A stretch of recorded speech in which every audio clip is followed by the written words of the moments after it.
Selamat pagi, salam sehat. Perkenalkan, saya Agresi Silva dengan NIM 1827040007 dari kelas A dengan mata kuliah pompa dan kompresor. Nah, pada video kali ini saya akan membahas mengenai kompresor sekrup. Langsung saja, kompresor sekrup merupakan salah satu jenis kompresor yang paling banyak digunakan di dunia industri. Kompresor sekrup memiliki dua rotor atau ulir yang saling berpasangan atau bertautan. Yang satu mempunyai bentuk cekung, sedangkan yang lainnya berbentuk cembung sehingga dapat memindahkan udara secara aksial ke sisi lainnya. Kompresor jenis sekrup bekerja menggunakan sistem ulir, yaitu ketika udara masuk lewat inlet menuju ke sistem ulir yang berputar dan mengkompresi udara. Selanjutnya, udara yang telah dikompresi disalurkan ke dalam tangki penyimpan udara.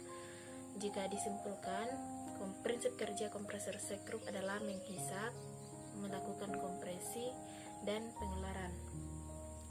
Aplikasi dari kompresor sekrup ini umumnya dipakai pada pabrik manufacture.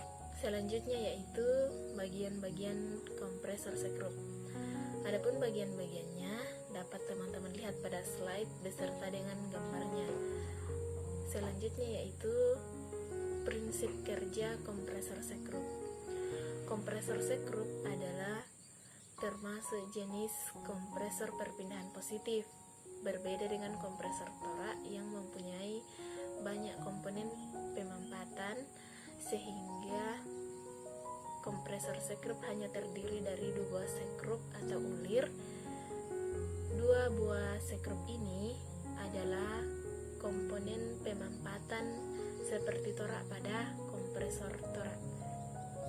Sekrup satu berbentuk cembung atau male screw dan yang kedua berbentuk cekung atau female screw. Gerakannya adalah putaran, bukan bolak-balik, sehingga lebih halus, sedikit menimbulkan getaran, dan sangat menguntungkan apabila beroperasi pada putaran tinggi. Jika dibandingkan dengan kompresor torak, kompresor sekrup ini lebih tahan lama karena pada kompresor sekrup tidak memiliki gerakan yang bolak-balik, sedangkan pada kompresor torak ada. Selanjutnya itu cara kerja kompresor sekrup. Cara kerja dari kompresor sekrup adalah sama dengan torak, yaitu penghisapan kompresi dan pengeluaran, tetapi berbeda dengan kompresor torak yang kapasitasnya tidak stabil atau terputus-putus. Kompresor sekrup menghasilkan kapasitas udara mampat yang stabil dan terus-menerus. Kompresor sekrup dibedakan menjadi dua, yaitu kompresor sekrup jenis injeksi minyak dan kompresor sekrup jenis bebas minyak. Sesuai dengan namanya, kompresor sekrup injeksi minyak menggunakan minyak pelumas dan berfungsi ganda, yaitu sebagai pendingin dan pelumas. Sebagai pendingin, minyak akan mendinginkan udara selama proses kompresi berlangsung, sehingga energi kompresi lebih kecil.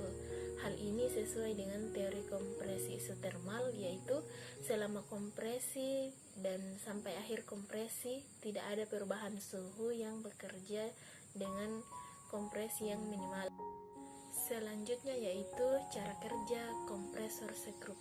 Pada kompresor sekrup, udara gas dipindahkan oleh sepasang rotor yang berbentuk sekrup atau screw. Pasangan rotor ini berputar serempak pada arah putaran berlawanan di dalam rumah atau casing yang tingginya tetap.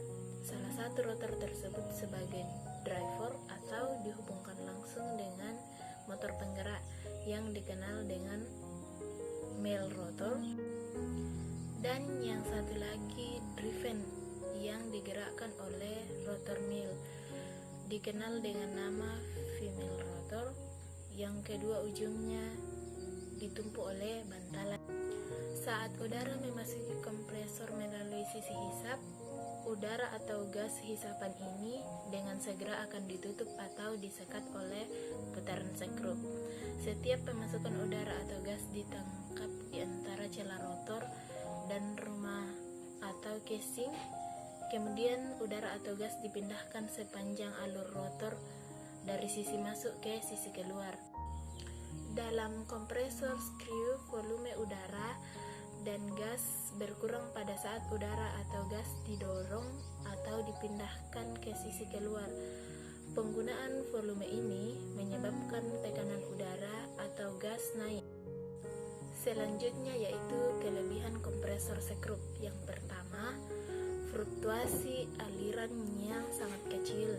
Yang kedua, getaran atau vibrasi kecil karena tanpa adanya bagian yang bergerak bolak-balik, berbeda dengan kompresor torak. Yang ketiga, ukuran ringkas untuk daya yang sama dibandingkan dengan kompresor torak. 4. Konstruksinya dan operasi mesin serta fasilitasnya sederhana. Yang kelima, pemeliharaan dan pemeriksaan mesin lebih mudah, aliran lebih kontinu dibandingkan kompresor reciprocal. Selanjutnya yaitu kekurangan kompresor sekrup. Yang pertama, tidak dapat memberikan tekanan akhir yang tinggi. 2. Efisiensi volumetrisnya rendah bila bagian-bagiannya kurang presisi. 3. Memerlukan perhatian lebih dalam sistem kelemahan atau screw-nya. Demikianlah pemaparan saya mengenai kompresor sekrup. Lebih dan kurangnya mohon dimaafkan. Sekian dan terima kasih.